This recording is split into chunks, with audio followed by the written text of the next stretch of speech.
Imagine waking up one morning to discover that your entire marriage, your whole life, was built on a stolen secret. A secret so powerful, it could drown cities and reshape destinies. What if the beggar woman your husband claimed to save was actually a princess of the sea, trapped in human form for 10 years, and the clothes he hid in that locked chest weren't clothes at all, but her very soul? This is the story of Malika, a supernatural being whose skin was stolen, whose power was caged, and whose revenge will shake the foundations of both land and sea. But the real question is, when she finally breaks free, will she choose her human children or reclaim the throne that's been waiting for her in the depths? The answer will leave you breathless. Welcome to K-Smart Mythic Tales, where we bring you the most gripping African family dramas that will leave you breathless. Thank you for your incredible support. You are the reason we keep bringing these powerful stories to life. Before we dive into the story, kindly subscribe, drop a comment below, and tell us where you are watching from. Now let's get into this explosive story. The morning Malika's world shattered began like any other Thursday in their Cape Town beachfront mansion. She was arranging imported orchids in the dining room when she heard it, the sound of splintering wood from upstairs, followed by her daughter Amma's piercing scream. Malika dropped the crystal vase and ran, her bare feet silent on the marble stairs. The crash echoed again from the master bedroom, and when she burst through the door, time seemed to fold in on itself. Amma stood frozen beside Kwame's antique chest, the one he claimed held only business documents, the one with 3 locks he wore the keys to even while sleeping. The girl's small hands clutched something that shimmered like moonlight on water, something that made Malika's skin burn with recognition even before her mind could form the word. "Mama," Amma whispered, her 12-year-old face pale with confusion. "Why is this hidden here? It feels like it's singing." The fabric. No, not fabric, something far older, rippled between her daughter's fingers like liquid silver. Scales caught the morning light, each one etched with patterns Malika had forgotten she knew. The language of tides, the songs of deep trenches, the signature of the royal house of Yamoja's daughters. Her skin. Her true skin. Memories crashed over her like a rogue wave. 10 years dissolved in an instant. She remembered the beach at dawn, how she'd shed this precious covering to dance in human form on the sand, feeling the Atlantic spray on new legs. She remembered the handsome stranger who'd watched from behind the rocks. She remembered waking hours later, naked and powerless, while Kwame stood over her holding the shimmering skin, his smile sharp as a shark's tooth. "Give me that," Malika heard herself say, but her voice came out strange, layered with harmonics that made the windows rattle. Amma's eyes widened. "Mama, you sound. I said give it to me." Malika moved forward, and the air around her seemed to thicken with salt water. The temperature in the room dropped. Frost formed on the edges of the vanity mirror. That's when Kwame appeared in the doorway. He wore his custom suit, the one he'd purchased with money from the fishing contracts he'd secured after marrying her. Contracts that succeeded beyond reason, boats that never came back empty, nets that split with the weight of their catch. He'd built an empire on her stolen power, though he'd never admitted he understood what he'd taken. "What?" he said slowly, his voice dangerously soft. "Do you think you're doing in my private chest?" Amma shrank back. "Papa, I was just looking for..." Silence. His eyes fixed on the skin in Amma's hands, then snapped to Malika's face. Something shifted in his expression. Fear, perhaps, or the terrible recognition of a bargain coming due. "Put that back. Now." But Malika was already moving. The skin called to her with the voices of 1,000 ancestors, with the weight of the throne she'd abandoned, with the fury of the Atlantic herself. As her fingers brushed its surface, power surged up her arm like an electric current. "You stole this from me," she said, and her words carried the boom of breakers against rock. "You stole 10 years of my life." Kwame's face hardened. He'd built his reputation in Cape Town's business circles as a man who never backed down, never showed weakness. He crossed the room in 3 strides and raised his hand, the same hand that had hidden her skin, that had trapped her in this golden cage, that had touched her every night while she dreamed of the sea. "Don't you dare," he snarled. "Everything you are, everything you have, exists because I allowed it. This house, these children, your life." His hand drew back. "I made you and I can unmake you." The slap never landed. Between one heartbeat and the next, the air filled with the smell of deep ocean, that mineral tang of water that has never seen sunlight. Malika's skin began to glow with a pale blue luminescence. Behind her, the bedroom windows exploded outward as a column of seawater shot up from the ground floor, defying gravity, reaching toward her like a living thing. Amma screamed. Kwame stumbled backward, his expensive shoes slipping on the suddenly wet marble. And Malika smiled with too many teeth. "You never made me," she whispered. "You only delayed my homecoming.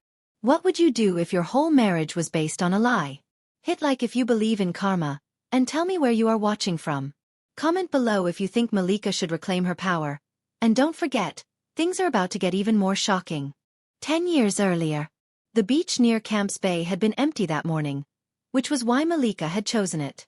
She'd been on land for 3 days already, exploring the human world during her coming-of-age journey.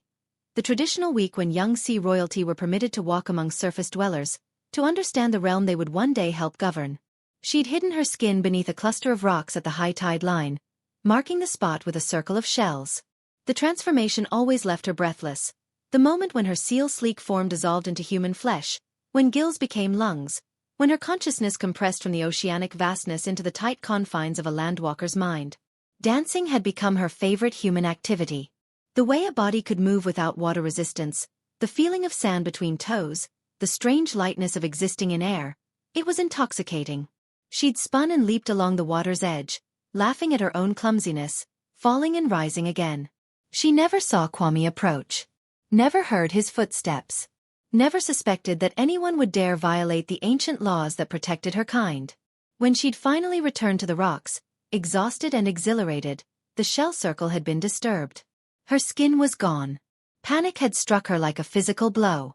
Without her skin, she couldn't transform.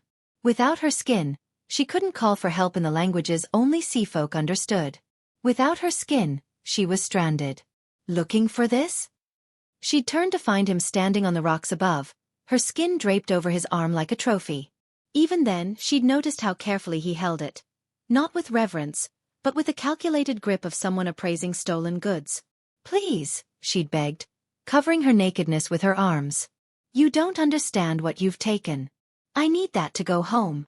"Home." Kwame had smiled, descending toward her with predatory grace. "Where is home, exactly?" "I've been watching you for an hour, beautiful one, and I haven't seen any family, any friends, anyone who cares where you are." He'd suckled her slowly.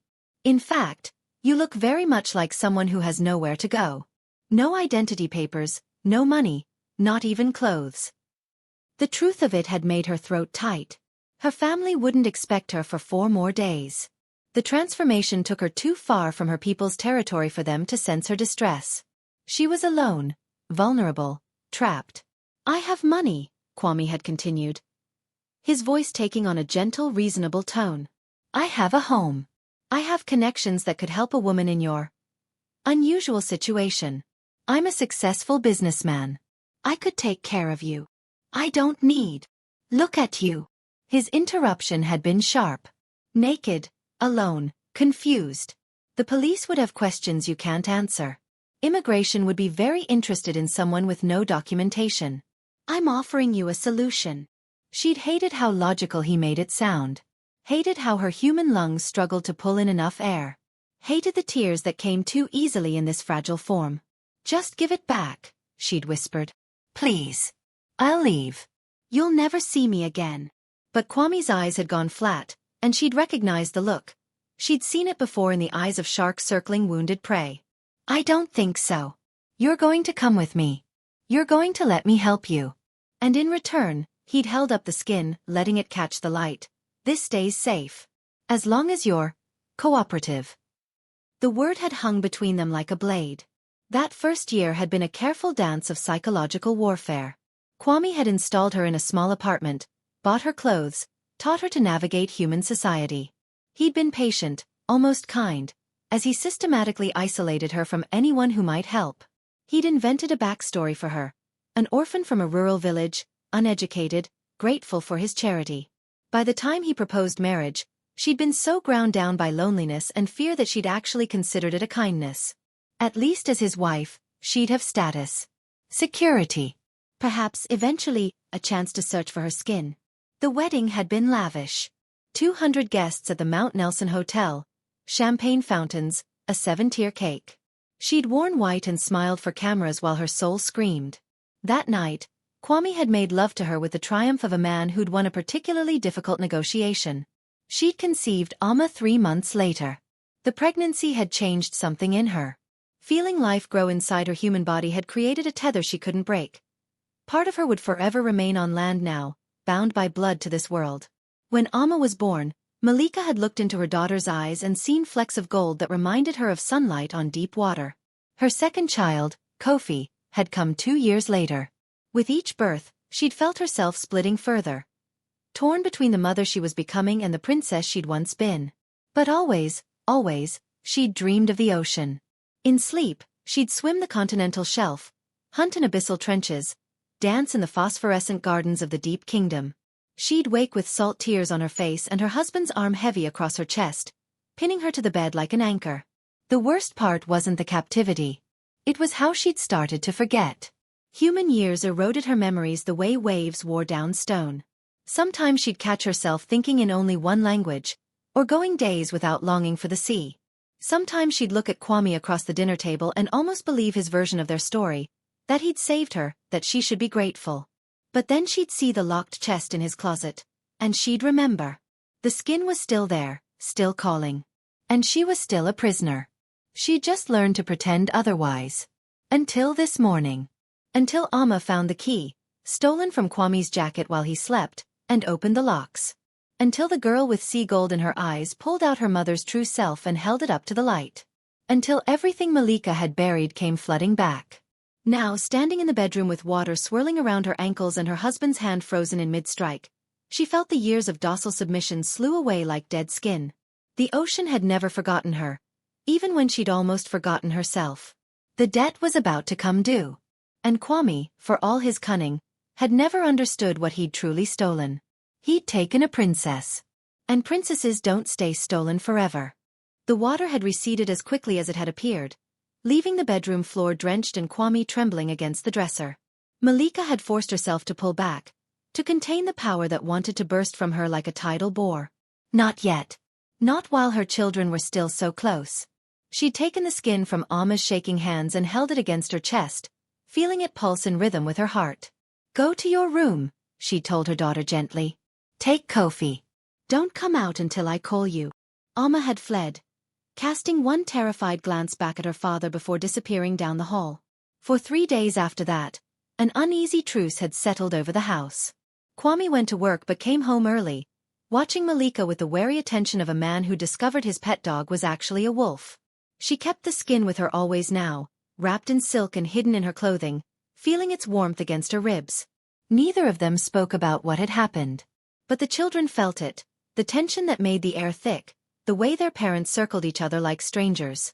On the 4th day, someone knocked at the door. Malika answered it herself, something she rarely did. Kwame preferred she let the housekeeper handle visitors. But the housekeeper was at the market, and Kwame was in his study conducting a video conference, and something in the quality of the knock made Malika's skin tingle with recognition. The woman on the doorstep was old, her face creased with years of sun and salt.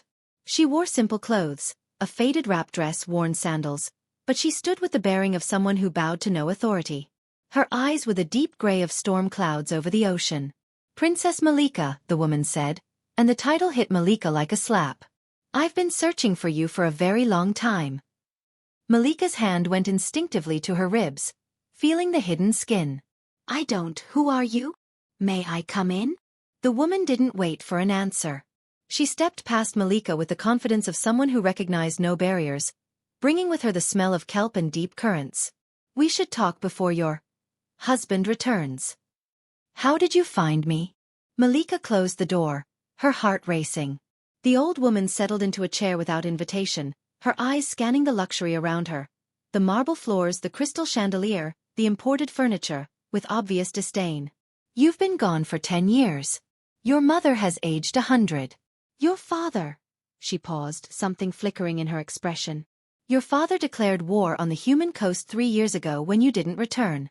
Do you know how many ships have vanished? How many fishermen have been pulled into the depths? Horror bloomed in Malika's chest. No. I didn't. I couldn't. You couldn't call for help because someone stole your skin. The woman's voice was flat. We know. It took time, but we traced the disturbance. Every time you grieved, every time you cried, the ocean felt it. Small things at first, unusual tides, fish die-offs, boats that drifted off course near this city. But then your father started listening to the patterns. He heard you calling in the only way you could. Malika sank onto the sofa, her legs suddenly weak. I have children. So I understand. The woman's expression softened slightly. That complicates matters. But it doesn't change the fundamental truth. You are the crown princess of the Atlantic Southern Reach. You have responsibilities. Duties. A throne that sits empty. I can't just leave. Can't. The woman leaned forward, and suddenly she didn't look old at all. She looked ancient, powerful, inhuman. Or won't. I've watched this house for 3 days, princess. I've seen how you move through these golden rooms like a ghost. I've seen the man who calls himself your husband, who wears suits bought with cursed wealth. I've seen the locked chest where he kept your skin. Don't tell me about can't. My children have done nothing wrong, Malika said, her voice breaking. Amma and Kofi are innocent. They're half human, yes, but they're mine. I won't abandon them. The woman studied her for a long moment. Your mother said you would say that. She's prepared to accept them into the kingdom, if they choose to come. But princess, her voice grew grave, the transformation for half-bloods is not guaranteed. Without a skin of their own, they might not survive the change. And they're so young to make such a choice. The words hung in the air between them like a death sentence. There must be another way, Malika whispered. There is no middle ground between sea and land, between duty and domesticity. You know this. Your people need you. Your father's war will escalate. Every day you remain here, more humans die. Eventually the surface world will respond. There will be investigations, interventions, revelation of our kind. Is that what you want? Exposure? War. Footsteps sounded from the hallway, Kwame's distinctive gait, confident and measured. He appeared in the doorway of the living room, his expression shifting from curiosity to suspicion as he took in the scene. Malika, he said carefully. Who is our guest? The old woman rose with deliberate grace. I am Ya, speaker for the Court of Tides. I've come to bring your wife home. Kwame's face went pale, then flushed with anger. My wife isn't going anywhere. This is some kind of scam. Security. He reached for his phone. Your security cannot hear you, Ya said mildly. I've ensured we won't be disturbed. We have much to discuss, thief. Thief. Kwame's voice rose. I saved her. She was alone, helpless. You stole her skin. Ya's words cracked like a whip. Under the old laws, the penalty for such a crime is death. Drowning specifically, in the deepest trench we can find. Your lungs would collapse long before you reached the bottom, but you'd be conscious for most of it. Shall I describe the pressure? The cold? The feeling of your eyes bursting from your skull? Kwame stumbled backward. You can't threaten me. This is South Africa.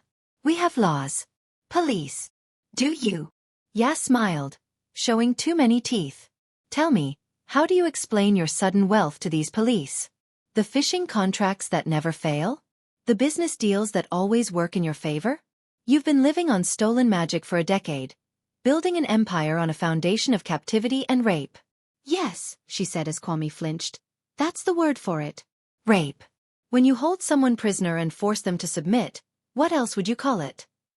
Malika. Kwame turned to her desperately. Tell her. Tell her about our life. Our children. Our marriage. It's real, isn't it?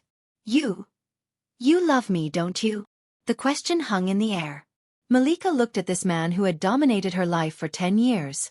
She tried to find something in her heart beyond exhaustion, beyond resentment, beyond the complicated tangle of Stockholm Syndrome and maternal pragmatism. I loved my children, she said quietly. I learned to endure you. Something died in Kwame's eyes. He looked from Malika to Ya and back again, and she could see him calculating, measuring his options. This was what he did best. Find angles, leverage, ways to win. If you leave, he said slowly, I'll tell everyone what you are. I'll tell them about the water, the transformation, all of it. I have cameras in this house. I have recordings. The world will hunt you. Hunt all of you. Ya laughed, A sound like waves breaking on stone. You think exposure frightens us? We've existed since before your species learned to walk upright. We'll exist long after you're gone. But go ahead. Tell your stories. Let them call you mad. Let them institutionalize you. Let's see how your business partners react when you start raving about sea monsters and stolen skins. I'm serious, Kwame insisted. The lights went out. Not just in the house, across the entire neighborhood. Through the windows, Malika could see the streetlights dark, the neighboring mansions black. And beyond them, the ocean had begun to glow. Phosphorescence lit the water from beneath, turning the Atlantic into a sheet of eerie green fire. Shapes moved in the light. Massive shapes, schools of things that had never been filmed, pods of creatures from depths that human submarines couldn't reach. Your time is running out, Yas said into the darkness. My princess, you have a choice to make. Your father will not wait much longer. Come home, or watch this coast burn. Malika's hand went to her children's rooms. In the dark, she could hear Amma calling for her, frightened by the sudden blackness. I need more time, she said. You have 3 days, Ya replied. Then the decision will be made for you. The old woman walked to the door, opened it onto a world transformed. Outside, the air smelled of ozone and salt. The ocean's glow intensified, and for just a moment, Malika saw it. Her father's palace, visible through the veil between worlds. Spires of coral and crystallized minerals, gardens of bioluminescent creatures, the shimmer of 1,000 sea folk swimming in formation. Home. 3 days, princess, Ya said. Choose wisely. She stepped into the night and vanished. The lights flickered back on. The ocean's glow faded. But Malika knew with absolute certainty that nothing would ever be normal again. Behind her, Kwame slumped against the wall. What have I done? He whispered. Malika looked at him with eyes that held the weight of the deep. You made a choice 10 years ago. Now I get to make mine. Comment, justice for Malika, if you want to see her escape. The clock is ticking, and her husband is about to discover just how much his empire depends on the woman he imprisoned. Kwame's empire began to crumble on the morning of the second day. It started with the fish. Every boat in his fleet, 37 vessels ranging from small trawlers to massive deep-sea rigs, came back to harbor empty. Not just unusually light catches, but completely empty. Nets that should have been full dragged nothing but seawater. Holds that should have been packed with silver bodies echoed with emptiness. His captains called him frantically. It's like the fish just vanished, one reported. We've tried all the usual spots, even the secret locations that always produce. There's nothing. The sonar shows movement, but when we drop the nets, nothing. By noon, his processing plants had shut down for lack of product. By evening, his contracts were in jeopardy. Restaurants that depended on his guaranteed supply were calling, angry and confused. Supermarket chains were threatening litigation. His competitors were circling like sharks, smelling blood in the water. It's temporary, Kwame told his board of directors in an emergency video call. A seasonal anomaly. Red tide, perhaps, or migration patterns disrupted by climate change. But he knew better. Through his office window, he could see the Atlantic, and it looked wrong. The water was too still, too watchful. Occasionally, something large would breach the surface. Something that wasn't a whale or dolphin, something that moved with disturbing intelligence. His business manager pulled him aside after the call. Kwame, there's more. The real estate portfolio, those beachfront properties you've been developing? The buyers are pulling out. All of them. They're citing environmental concerns and unusual maritime activity. And the banks are getting nervous about the loans. That's ridiculous. Those properties are gold. Location. There have been incidents. The manager pulled up his tablet, showing news reports. 3 tourists drowned at Clifton Beach yesterday. Strong swimmers, calm conditions, but they just went under. And there are reports of strange sounds at night. Singing, people are saying. Witnesses claim they saw women in the water, but when the police investigate, there's nothing. Kwame felt ice in his gut. Show me the footage. The security camera images were grainy, but unmistakable. Figures in the water, human-shaped but moving too fluidly, too fast. In one frame, a face turned toward the camera, And even through the poor resolution, Kwame could see the resemblance to Malika, the same bone structure, the same unsettling grace. They were toying with him, demonstrating their power, proving that everything he'd built was built on sand. At home, Malika watched her husband deteriorate with a mixture of pity and satisfaction. He barely slept, spending hours on his phone trying to salvage deals, placate investors, stem the bleeding of his fortune. The confident businessman who had controlled her for a decade was fracturing before her eyes. But she had her own problems. Amma had begun to change. The girl spent hours in the bath, complaining that air felt wrong, that she couldn't breathe properly. Her skin had taken on a slight iridescence, and her eyes, those eyes with their gold flecks, had begun to shift toward gray-green, like deep water in sunlight. "Mama, something's happening to me," Amma whispered one morning, showing Malika the webbing that had appeared between her fingers. "Am I sick?" "No, my love." Malika held her daughter close, breathing in the scent that had become somehow saline. "You're waking up. You're becoming what you were always meant to be."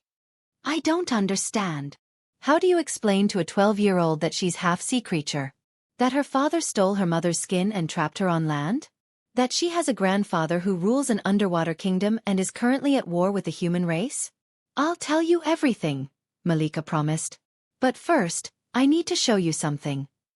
She took Amma to the beach, not the tourist beaches of Clifton or Camps Bay, but a small rocky cove she'd discovered years ago during her brief moments of freedom. Kofi came too, confused but excited by the adventure. At 9, he was still young enough to think this was a game. The moment Malika's feet touched the sand, she felt it, the ocean's awareness, focused on her like a spotlight. The water was unusually calm, unnaturally so, as if it were holding its breath.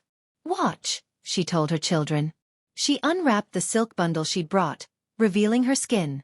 In the sunlight, it was almost painfully beautiful. Scales that shifted through every color of the deep patterns that seemed to move and reconfigure. She held it against her chest, and for the first time in a decade, she allowed herself to begin the transformation. It hurt. 10 years of dormancy had made her human body resistant, and it fought the change. But she pushed through, feeling bones shift, organs rearrange, her consciousness expand outward into the oceanic vastness she'd been denied. The skin melded into her, becoming part of her again, and she was whole. The creature that stood before her children wasn't fully human and wasn't fully seal. She was something in between, something mythic, a woman's torso flowing into a tail of gray silk, hands that ended in elegant flippers, a face that was still Malika's but sharper, more angular, marked with patterns of bioluminescent dots that pulsed with her heartbeat. Amma screamed. Then she started crying. Then she whispered, "You're beautiful." "This is what your father stole," Malika said, and her voice carried harmonics that made the rocks resonate. "This is what I am. What you might become if you choose." Kofi reached out tentatively to touch her tail. "Are you a mermaid, Mama?" "Something like that." She changed back, the transformation easier this time, the skin becoming a garment she could remove. "I'm a princess of the sea folk. Your grandfather is a king. And we need to decide, all of us, what happens next." "Does Papa know?" Amma asked. "Your father has always known." Malika's voice was gentle but firm. "He's known from the beginning. And he chose to keep me prisoner anyway. Everything we have, this house, your schools, your clothes, your life, it's all built on a crime. On my captivity." Amma's face crumpled. "But he loves us. He loves you. He must." "Perhaps he does in his way." Malika cupped her daughter's face. "But love doesn't erase theft. And now time is running out. My people want me to come home. They're willing to accept you too. But we'd have to leave this world behind. Forever." "What about Papa?" Kofi's voice was small. Malika had no answer for that. That night, Kwame came home to find Malika waiting for him in his study. She'd laid out documents on his desk, insurance papers, property deeds, bank statements. 10 years of financial records. "It's all connected to me, isn't it?" she said without preamble. "Every success you've had. Every deal that went your way. It was never your business acumen. It was stolen magic bleeding into your life, warping probability in your favor. And now that I've reclaimed my skin, now that I'm no longer your possession, it's all falling apart."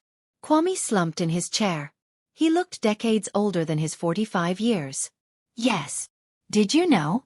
When you took my skin, did you understand what you were doing? He was quiet for a long moment. My grandmother was a traditional healer. She told stories about the sea women, how they brought luck to the men who married them. I thought they were just stories until I saw you on that beach. The way you moved, the way the light hit you. I knew you were something other. And I thought. He laughed bitterly. I thought I was so clever.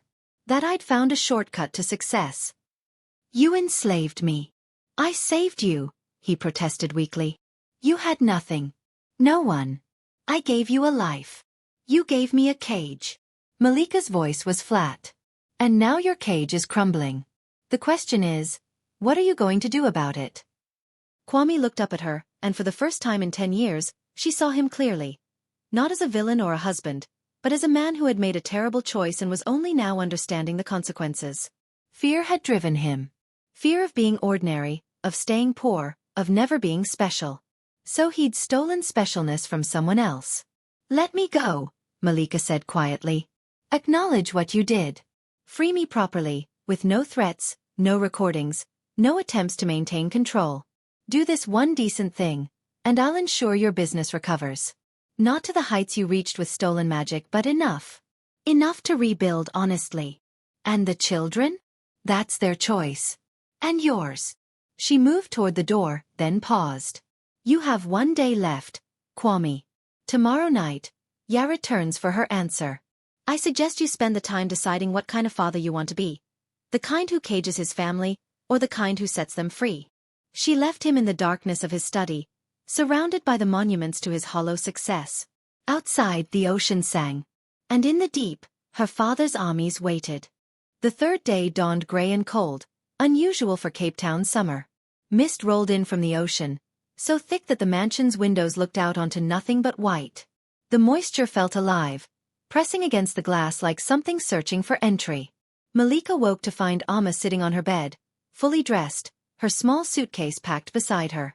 I want to go with you, the girl said. Her voice was steady, but her hands trembled. To the sea. To meet grandfather. I want to learn what I am. Malika's heart cracked. Sweetheart, you don't have to decide. Yes, I do. Amma's eyes, now fully gray-green, the human brown completely gone, met her mother's. I've been having dreams.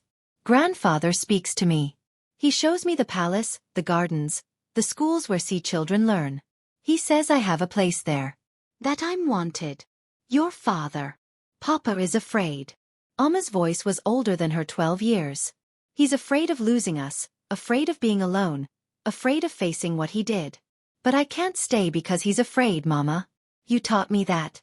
You stayed for 10 years because you were afraid, and look what it did to you. The truth of it stung. Malika pulled her daughter close, breathing in the scent that was now purely oceanic. The transformation might not take. You're half human. The change could kill you. Or I could become something new. Something neither fully human nor fully sea folk. Something in between. Amma pulled back, and her smile was fierce. I'd rather die trying to be free than live safely in a cage. When did you get so brave? I had a good teacher. Kofi appeared in the doorway. His expression confused and frightened. Unlike his sister, he showed no signs of transformation. He was still fully human, still tied to the land in ways Amma no longer was. Are you really leaving? He asked in a small voice. Amma went to him, kneeling to his level. I don't know yet, but I think so. And I need you to understand. This isn't about not loving you. I love you so much, Kofi. But I'm not meant for this world. I can feel it. Can you understand? He shook his head, tears streaming down his face. No. I want you to stay. I want everything to be normal again. It was never normal, Malika said gently, joining them. We just pretended it was. But pretending doesn't make it true. Kwame found them like that, huddled together on the floor. He'd been up all night, judging by his appearance. Rumpled clothes, bloodshot eyes, the gray pallor of a man facing ruin. In his hands, he carried a wooden box, ornately carved with traditional Akan symbols. I need to show you something, he said hoarsely. All of you. They gathered in the living room as dawn broke through the mist. Kwame placed the box on the coffee table with reverent care. When he opened it, Malika gasped. Inside were documents. Old ones, yellowed with age. Photographs. Letters written in her grandmother's hand. The script familiar from childhood lessons in the palace archives. And at the bottom, wrapped in oilcloth, was a smaller version of her skin, child-sized, shimmering with the same iridescent patterns. "What is this?" Malika whispered. Kwame's voice was hollow. "My grandmother's insurance policy. When she told me the stories about sea women, she also told me about the old laws. That if a sea child was born on land, they needed a way back. So she made this, or rather she kept it. Found it washed up on the beach 50 years ago, preserved it, waited for the day it might be needed." He looked at Amma. "It's for you. If you choose to go." Amma reached out with trembling fingers, touching the small skin. The moment she made contact, it glowed, recognizing its intended bearer. "It's singing," she whispered. "I can hear it singing my name. There's something else." Kwame pulled out one of the letters, his hands shaking. "My grandmother wrote this before she died. She said that what I did was unforgivable. That stealing a sea woman's skin brought a curse not just on the thief, but on his children, and his children's children. The only way to break it was to return what was stolen freely, with no coercion, no bargaining. Complete surrender. And you're doing this now because you're bankrupt," Malika said bitterly. "Because you have nothing left to lose." "No." Kwame looked at her with eyes full of anguish. "I'm doing this because I finally understand what I took from you. Last night, I tried to sleep, and I dreamed I was drowning. Over and over, I drowned. In air, not water. I couldn't breathe, couldn't move, couldn't escape. I woke up gasping, and I realized, that's what I did to you. For 10 years, you've been drowning in a world that wasn't yours. And I watched you suffocate and called it love." Silence filled the room. Even the ocean seemed to hold its breath. "I don't expect forgiveness," Kwame continued. "I don't deserve it. But I'm giving you your freedom. Truly. And I'm giving Amma the choice I stole from you." He turned to his daughter. "If you go with your mother, I'll lose you. I know that. But keeping you here because I'm afraid to be alone, that's just another form of theft. And I won't be that man anymore."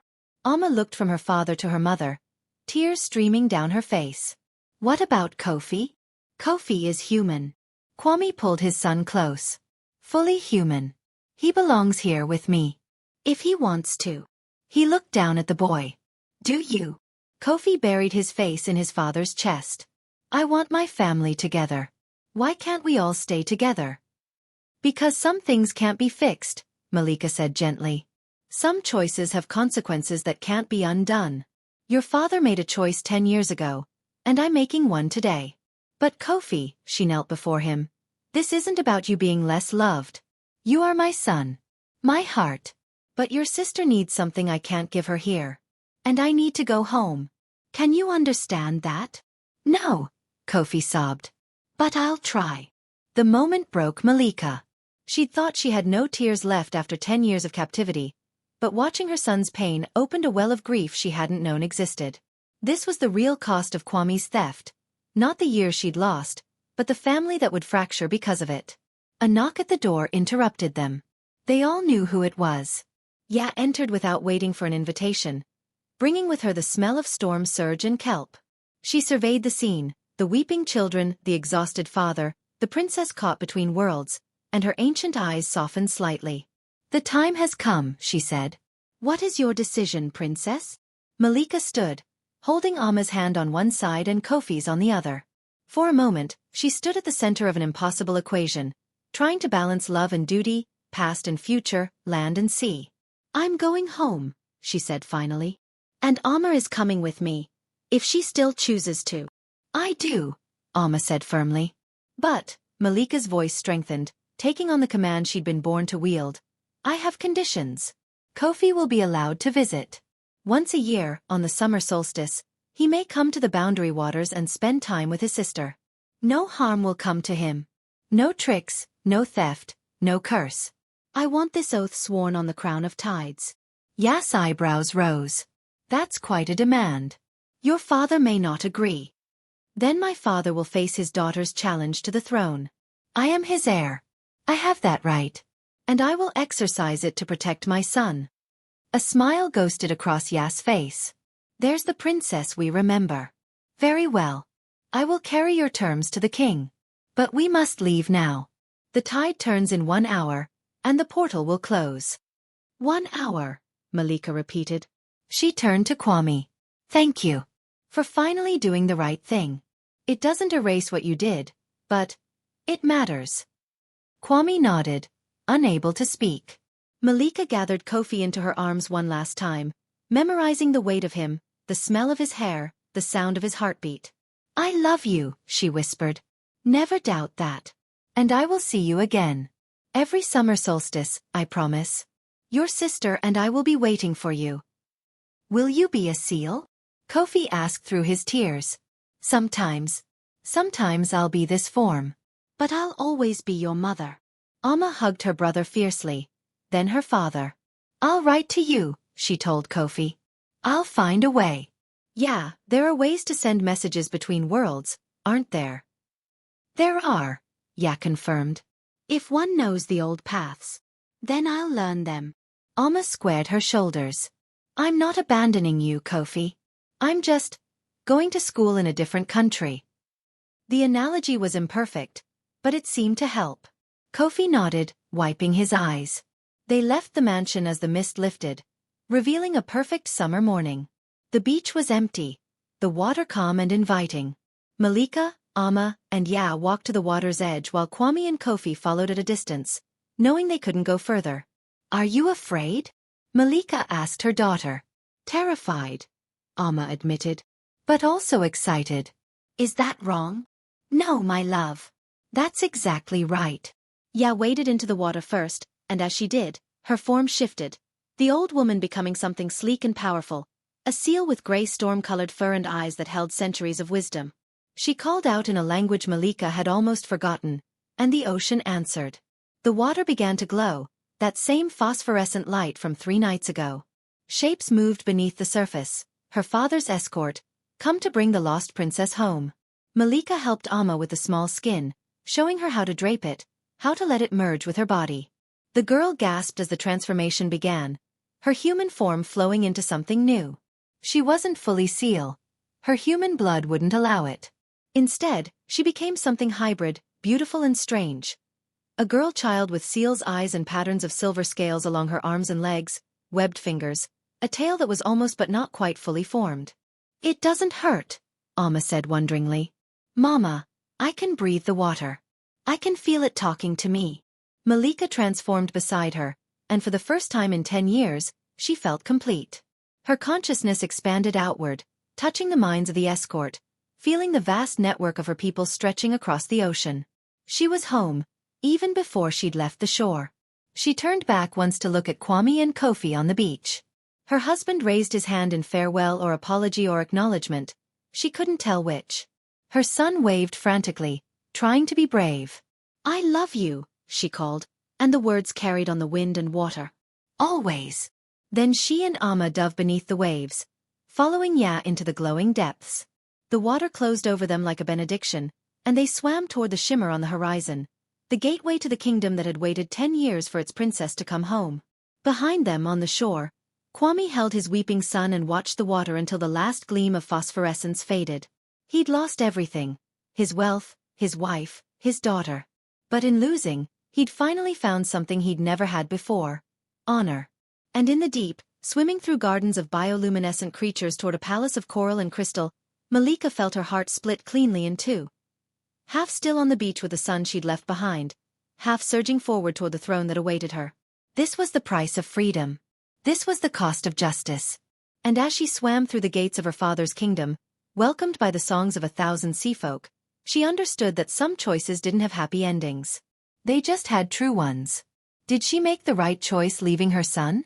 The next chapter reveals what happens when a princess reclaims her throne, and the price both worlds must pay. Comment below with your thoughts. 3 months had passed since Malika returned to the kingdom beneath the waves, and the ocean had never been more alive. The war her father had waged, the vanished ships, the drowned sailors, the terror that had gripped coastal communities. ended the day she swam through the palace gates. King Mommy had called off his forces with a single command, his rage dissolving the moment he held his daughter again. But ending a war didn't erase its consequences. Malika sat in the council chamber, a vast dome of living coral that pulsed with bioluminescent light, listening to the reports of her father's advisors. 17 ships lost. 42 humans dead. Hundreds more traumatized by encounters with creatures they'd thought existed only in legend. The human governments were investigating, deploying new technologies to map the ocean floor, searching for explanations. They're getting too close, one advisor warned, his voice carrying the clicks and whistles of the deep tongue. Their submarines have identified our outer settlements. They're using sonar that disrupts our young. If we don't act, we will not act, Malika said firmly. She spoke in the formal language of the court, but her accent was strange now, corrupted by 10 years of human speech, softened by memories of bedtime stories in English and lullabies in Kosa. Any aggression will only prove to them that we exist. We must fade back into myth. The princess speaks wisdom, rumbled King Mommy from his throne. He'd aged in her absence, or perhaps she'd simply forgotten how ancient he truly was. His seal form was massive, scarred from centuries of battles, but his eyes were kind as they rested on his daughter. We forced them to notice us through violence. Now we must make them doubt their own memories through silence. The council murmured agreement, though some voices carried resentment. The war had been popular among the younger sea folk, tired of hiding, eager to reclaim their dominance over the coastal waters. After the council dismissed, Malika swam through the palace gardens with Amma at her side. Her daughter had adapted to sea life with unsettling ease. The girl who'd been afraid to leave her room in Cape Town now raced through kelp forests, conversed fluently in 3 dialects of the deep tongue, and could hunt squid with precision that impressed even the veteran warriors. But Malika had learned to read the sadness in her daughter's eyes. The way Amma would float near the surface at dawn, looking toward the land. The way she kept a waterproof journal in her sleeping chamber, filled with letters she couldn't send. The solstice is in 3 weeks, Malika said gently. We'll see him then. I know. Amma's voice was carefully neutral. I'm just worried he won't come. What if Papa changes his mind? What if he thinks it's too dangerous? Then we'll send Ya to remind him of the consequences of breaking a promise to a sea princess. Amma smiled at that, but the worry didn't leave her eyes. They were interrupted by a commotion at the palace gates. Guards were escorting an unusual visitor, a human woman middle-aged, wearing an elaborate diving suit that looked like it cost more than Kwame's mansion. She carried a waterproof case marked with the logo of the South African government. Malika's heart sank. This was the confrontation she'd been dreading. The woman was brought to the throne room, where King Mommy waited with Malika at his right hand. Through the suit's speakers the woman's voice crackled. My name is Dr. Thandine Kosi. I'm a marine biologist and special investigator for the Department of Environmental Affairs. I've been sent to establish first contact. A ripple of shock went through the assembled court. First contact. They were using the language of alien encounters, of science fiction. But then, what else would humans call this? You're not welcome here, King Mommy said. His voice a subsonic rumble that made the water vibrate. Turn back while you still can. With respect, Your Majesty. And yes, we know your royalty, we've been monitoring your communications. I'm not here to threaten.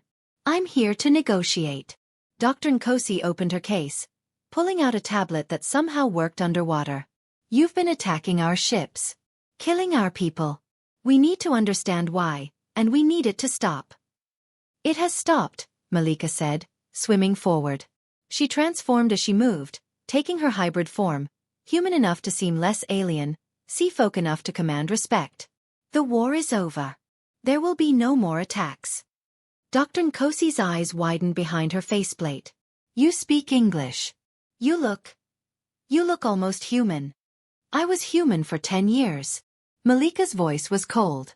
Or rather, I was trapped in human form against my will. The attacks were my father's attempt to find me. Now that I've returned, there's no reason for further conflict. Trapped. Dr. Nkosi's scientific curiosity was almost palpable. By whom? That's not your concern. Malika glanced at her father, who nodded permission for her to continue. What matters is this: we exist. We've always existed. We were here before your species learned to build boats. We'll be here long after you're gone. But we don't want war. We want to be left alone. That's not possible anymore. Dr. Nkosi pulled up images on her tablet. Satellite photos, sonar readings, underwater footage of seafolk settlements. The world knows something is happening.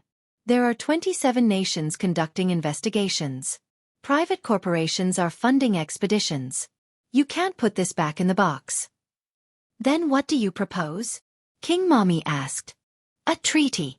Recognition of your territorial waters. Protection under international law in exchange for non-aggression. We establish boundaries, create protocols, ensure both species can coexist. The council erupted in argument. Some called it surrender. Others saw opportunity. A few warned that any treaty with humans was worthless. History had proven that time and again. Malika held up her hand for silence. I have a condition. Any treaty must include provisions for hybrid children, those born of both worlds. They must be allowed to choose their allegiance when they come of age. No forced conscription, no mandatory registration, no separation from their families. Dr. Nkosi looked confused. Why would that be? Then understanding dawned. You have a child on land. I have 2 children. One here, one there. And there are others like them. Children caught between worlds, belonging fully to neither. Your treaty must protect them. Agreed, Dr. Nkosi said immediately. I'll make it a priority clause. But Princess, she hesitated, there's something else. The man who held you captive. Kwame Mensah. We've been investigating him as part of the broader inquiry. Should charges be pressed? Malika thought of Kwame, of the broken man who'd finally done the right thing. Of Kofi, who would suffer if his father went to prison. Of the complicated knot of anger and pity and exhausted forgiveness that filled her chest when she thought of her former husband. No, she said finally. He's paid enough. And any trial would expose things that are better left hidden. Let him rebuild his life honestly. That's punishment enough. Dr. Nkosi nodded slowly. As you wish. I'll need time to draft the treaty. Months, probably. There will be opposition from those who want to study you, militarize you, exploit you. But I'll fight for a fair agreement. See that you do, King Mommy said. Because if your people betray us, if they try to cage us or hunt us or turn us into weapons, the war I waged for 3 years will seem like a gentle warning. Do you understand? Perfectly, Your Majesty. Dr. Nkosi departed with her escort, leaving the palace buzzing with speculation and fear and cautious hope. That night, Malika couldn't sleep. She swam to the surface alone, breaking through into the warm night air, and floated on her back looking at the stars. She thought about the life she'd lost and the life she'd reclaimed. About being a mother to 2 children in 2 different worlds. About the treaty that would change everything.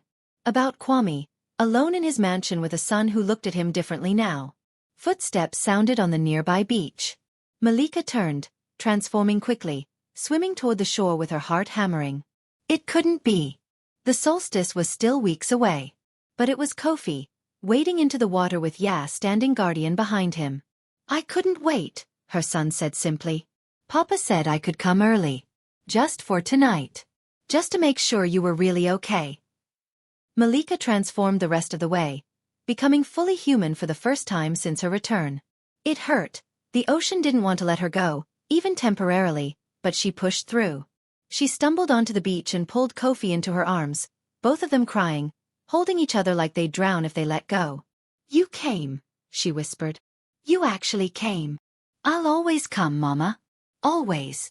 Amma emerged from the water then, transforming into her hybrid form, and the 3 of them clung together on the sand. A family fractured but not broken, divided but still connected by bonds that no ocean could sever. Ya gave them 1 hour. 1 precious hour of being together, of talking about everything and nothing, of Kofi showing Amma pictures from his new school and Amma describing the wonders of the deep kingdom. They built a sandcastle, such a human childish thing, and decorated it with shells, pretending for just a moment that they were a normal family on a normal beach. When the hour ended, Malika held both children close and told them the truth she'd been avoiding. This is what we are now. Not a family that lives together, but a family that chooses each other across impossible distance. It's not what I wanted. It's not fair. But it's what we have. And we'll make it enough. It already is, Amma said. Because we love each other, Kofi added. And love doesn't need everyone in the same place. Right. Right, Malika agreed, though her heart broke with the words. They said goodbye as the tide turned. Malika and Amma slipped back into the water, transforming as they went, their human forms dissolving into the sleeker shapes that let them breathe and swim and belong to the deep. Kofi stood on the shore and waved until they disappeared beneath the waves, then climbed into the car where Ya waited to take him home. In the palace, King Mami asked his daughter if she regretted her choice. Every day, Malika admitted. But I'd make it again. Because staying would have killed me slowly, and leaving gave me back myself. Sometimes there are no good choices. Sometimes you can only choose which sacrifice you can live with. And can you live with this one? Malika thought of Kofi's smile, of Amma's transformation, of the throne that would one day be hers, of the treaty that might bring peace between worlds. She thought of Kwame, learning to be honest. She thought of the skin she'd reclaimed and the power that flowed through her now, undiminished and free. Yes, she said. I can live with this. 3 months later, the treaty was signed in a ceremony held at the boundary between worlds. Dignitaries in boats above, sea folk in the water below, with Malika serving as translator and mediator. The agreement wasn't perfect. There would be violations, misunderstandings, conflicts still to come. But it was a beginning. And every summer solstice without fail, a 9-year-old boy would wade into the water at a secret beach, where his mother and sister waited to spend one precious day with him. They would swim and play and talk, building memories to sustain them through the long separations. The sea folk called them the divided family. Humans who knew the story called it a tragedy. But Kofi, Amma, and Malika had a different word for it. They called it survival. They called it love. They called it the price of being fully themselves, even when themselves existed in 2 different worlds. And on the nights when Malika wore her crown and presided over the court, when she felt the weight of her responsibilities and the ache of her divided heart, she would swim to the surface and whisper a message into the wind, carried by currents and tides to the shore where one day her son would hear it. I am the sea princess. I am your mother. I am both and neither and everything in between. And I am finally, terrifyingly, impossibly free. The ocean carried her words to land. And somewhere in Cape Town, in a modest apartment where a humbled businessman was teaching his son to fish honestly, Kofi heard them in his dreams and smiled. The end. Did Malika make the right choice? Should she have stayed for her son, or was reclaiming her freedom the only true path? Comment below with your thoughts on this mythic tale of stolen identity, domestic betrayal, and the power of choosing yourself. Subscribe for more stories where women reclaim their power and make the impossible choices that set them free. Where are you watching from? Drop your location in the comments and tell me, what would you do if someone stole 10 years of your life?